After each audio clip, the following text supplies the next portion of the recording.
Hello, MPP Logan Kanabadi here. Last week announced the 2020 budget. Ontario Action Plan is a $45 billion plan with three pillars: protect, support and recover. The first, we are taking steps to protect people from this deadly virus by increasing our health investment to $15.2 billion.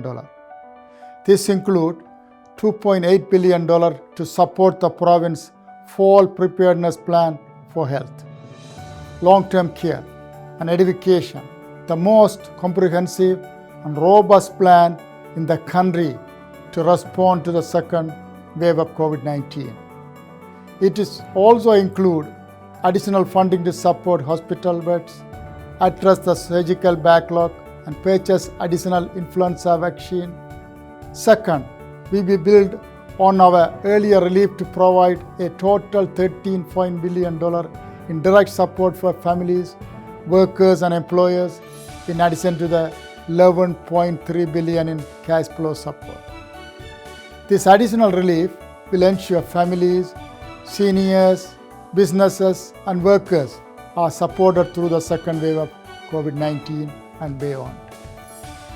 Parents will once again receive $200 per child under age of 12 and $250 for children and youth with the special needs age 21 and under.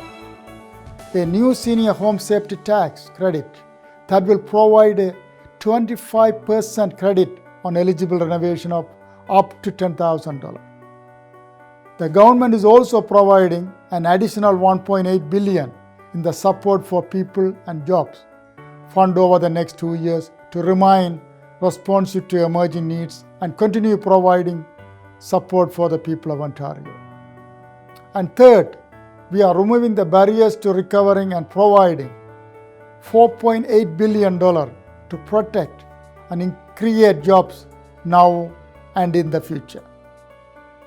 Bringing more jobs to Ontario with a comprehensive plan to address the job-killing high cost of electricity, saving medium-sized and larger industrial and commercial employers about 14% and 16% respectively on average on the electricity bill. Responding to requests from local governments by proposing to provide municipalities with the ability to cut property tax for small businesses and the provincial commitment to consider matching this reduction.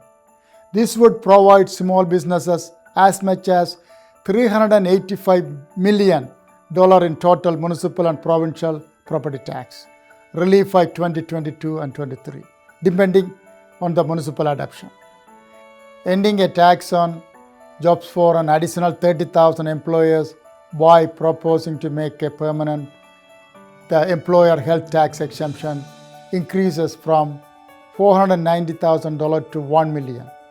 With this additional relief, about 90% of employers would pay no employee health tax, saving them $360 million in 2021 and 22.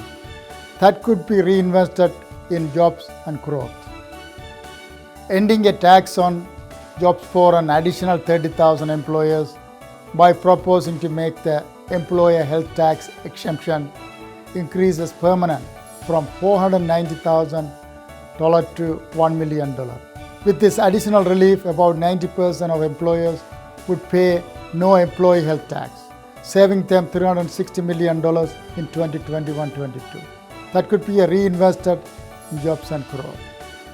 Committing to provide Ontario residents with support of up to 20% for eligible Ontario tourism expenses to encourage them to safely discover Ontario in 2021, the year of the Ontario staycation. Connecting workers in the tourism and hospitality sector and other most affected by the pandemic to training and jobs with an investment of $180.5 million over 3 years, including a skilled trades strategy, an additional $100 million of dedicated investment for skill training and $59.5 million to acquire in-demand skill. The people of Ontario deserve transparency about the public finances, especially given this extraordinary circumstances.